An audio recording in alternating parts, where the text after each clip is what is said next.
Olá pessoal, eu sou o professor Gustavo Adolfo. Bem, na nossa aula de hoje a gente vai resolver exercícios que envolvem função trigonométrica, que tem sido o tema das nossas últimas aulas. Bom, vamos começar pelo seguinte problema. Eu tenho o seguinte, é uma questão aqui da Academia da Força Aérea. Sejam as funções reais f, g e h definidas por f de x igual a seno de x sobre a cossecante de x, mais o cosseno de x sobre a secante de x, g de x igual ao módulo da secante de x e h de x igual ao módulo da cossecante de x, nos seus domínios mais amplos contidos no intervalo de 0 a 2π.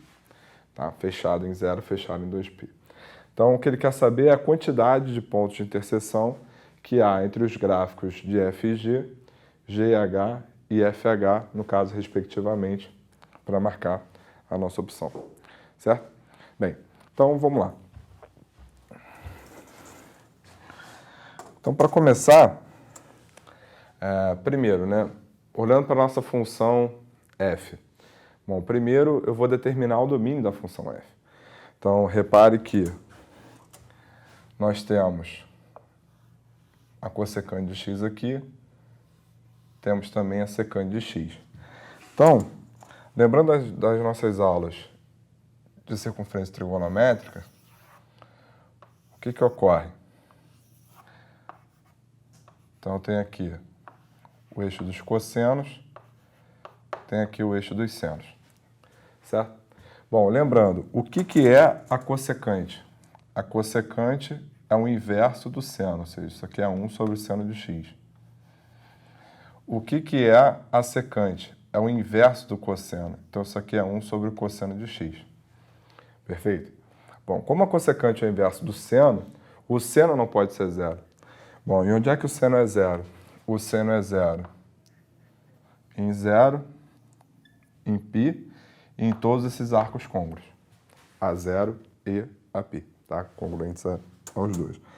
Então, de cara, o que eu tenho para começar é que o domínio da função f vão ser todos reais, ou melhor, já que ele quer domínio mais amplo contido de 0 a 2π, então vai ser um intervalo de 0 a 2π, e eu já vou tirar desse intervalo 3 elementos. O 0, o π e o 2π. Então, 0, π e 2π não estão no meu domínio. Perfeito? Da mesma maneira, como a secante é o inverso do cosseno, o cosseno ele também não pode ser zero.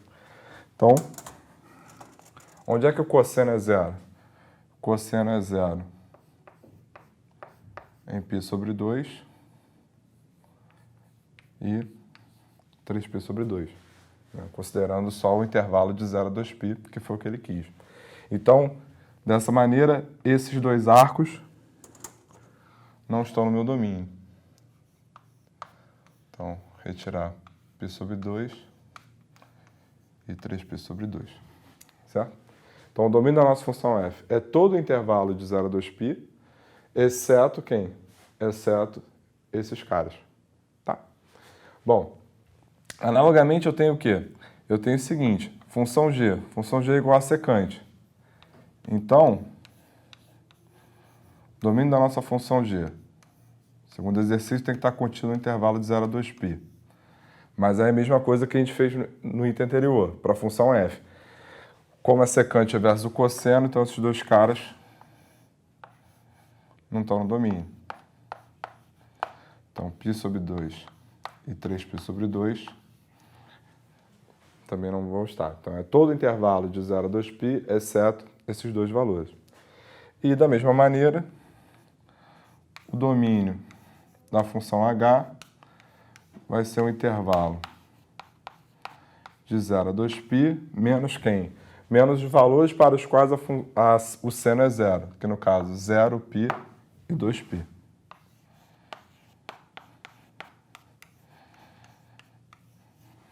Tudo bem? Bom, então eu estabeleci o domínio da função f, da função g e da função h. Tá? Bom, como a gente quer saber a quantidade de pontos de interseção, se houver, entre essas funções tomadas 2 a 2, então o que eu vou fazer primeiro vai ser esboçar o gráfico de cada uma. Bom, aqui eu tenho na função g, é tranquilo porque vai ser o gráfico da função secante, como está em módulo, toda a parte negativa será rebatida para cima. Analogamente, para a função h, a mesma coisa, como é a função cossecante, então vai ser o gráfico da função cossecante, como está em módulo, toda a parte que é negativa será rebatida para cima também. Tá? Bom, a única dúvida que fica é em relação ao gráfico da função f. Acontece que, né, como a cossecante é 1 sobre seno, esse seno sobe, então eu vou ter f de x igual ao seno ao quadrado de x. E da mesma maneira, esse cossecante vem para cá multiplicando, então vai ficar mais o cosseno ao quadrado de x. Só que seno ao quadrado de x mais cosseno ao quadrado de x é a relação fundamental da trigonometria, que a gente já sabe que isso aqui é sempre igual a quem? Isso aqui é sempre igual a 1. Então, dessa maneira, a nossa função f é constante, tá? Nesse domínio aqui. Então, grau da função f vai ser esse segmento de 0 a 2π.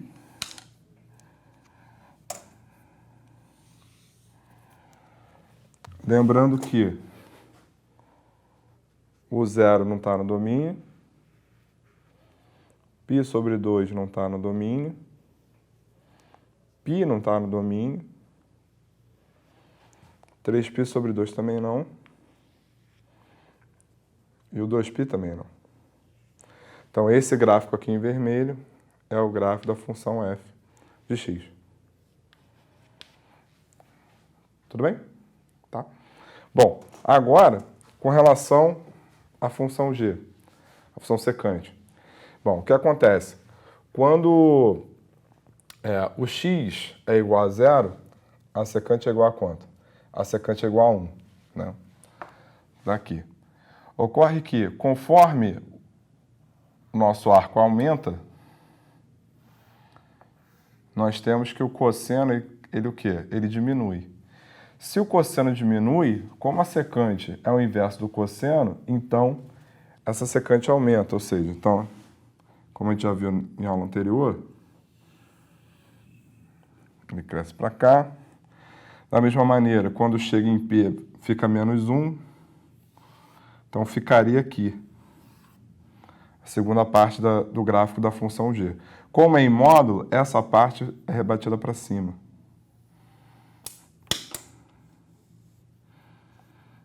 A parte é rebatida para cima, certo? E aí o que eu tenho mais? Tenho também daqui até aqui. Tudo isso foi visto na aula anterior. Então, aqui está o gráfico da função g, g de x. Ok? Bem, e com relação ao gráfico, tá, então isso aqui não existe porque, como eu peguei em módulo, isso aqui deixou de existir. Essa porção do gráfico aqui para cima. Tá, e da mesma maneira, o que eu tenho? Tenho com relação à cossecante, certo?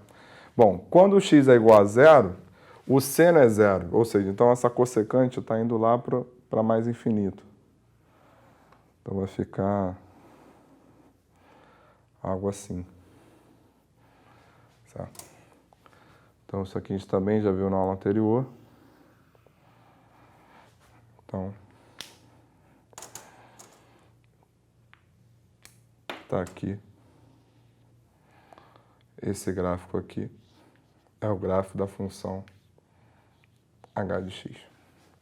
Certo? Bom, então, o que foi perguntado no problema? Quantidade de pontos de interseção, se existirem. Da função, primeiro, da função f com a função g. Até existiria, que seriam esses caras. Mas como esses caras não estão no domínio da f, então, de fato, entre f e g, a quantidade de pontos de interseção é igual a 0, certo? Agora, da f com h, mesma coisa, né? Tá aqui h, Tá aqui a F. Então, esses dois caras seriam pontos de interseção, porém esses dois caras não estão no domínio. Então, a quantidade de pontos de interseção de F com H também é zero. Bom, aí só fica faltando da G com H. Bom, só que com relação a G e H, o que eu tenho? Eu tenho 1, 2, 3, 4 pontos de interseção. Certo? Então, quantidade de pontos de interseção entre FG e FH, 0 em cada, e de G e H, 4. Tá? Bom, então, dessa maneira aí, matamos a nossa questão. E dessa maneira, a gente encerra a nossa aula de hoje.